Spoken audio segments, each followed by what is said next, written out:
Hello guys, आपका सबका स्वागत है आपके अपने चैनल स्टडी होम पे।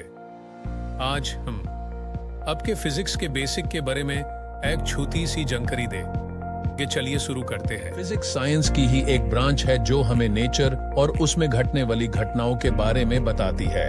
आज से कुछ 4000 साल पहले तक लोग सोचते थे कि अर्थ यूनिवर्स के सेंटर में है और इन सब के बाहर तो सब कुछ बस एक मिस्ट्री ही था।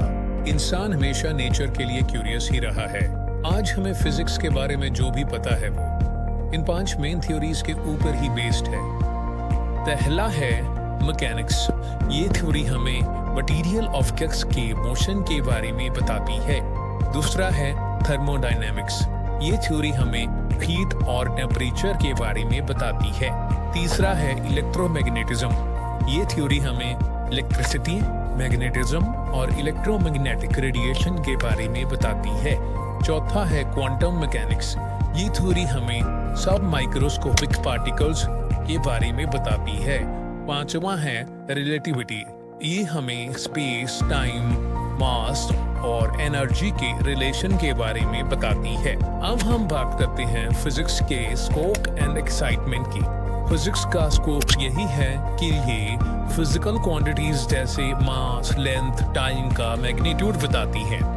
हम फिजिक्स के स्कोप को 3 डिसिप्लिन में समझ सकते हैं। ये 3 हैं microscopic, mesoscopic and macroscopic phenomena. Microscopic phenomenon में छोटे पार्टिकल्स जैसे इलेक्ट्रॉन्स के बिहेवियर को स्टडी किया जाता है।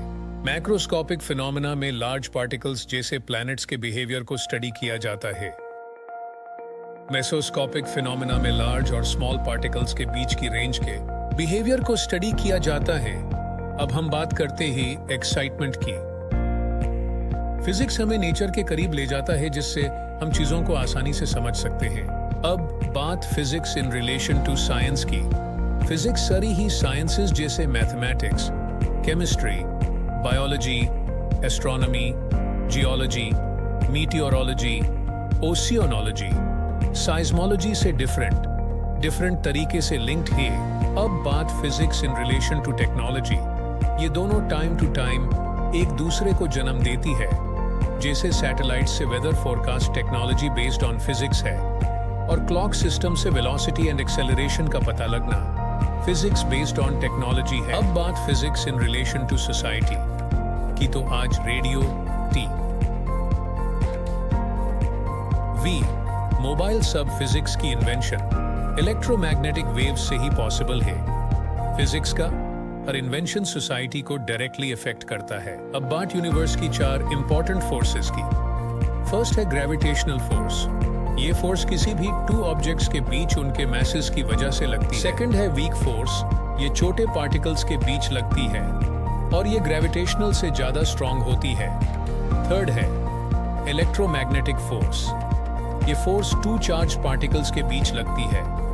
और चौथी फोर्स है स्ट्रॉन्ग फोर्स। इसे न्यूक्लियर फोर्स भी कहा जाता है क्योंकि ये न्यूक्लियस के अंदर के पार्टिकल्स के बीच लगती है। इसके अलावा फिजिक्स के कुछ कंजर्वेटिव लॉज भी होते हैं जैसे conservation of angular momentum, conservation of energy, conservation of linear momentum.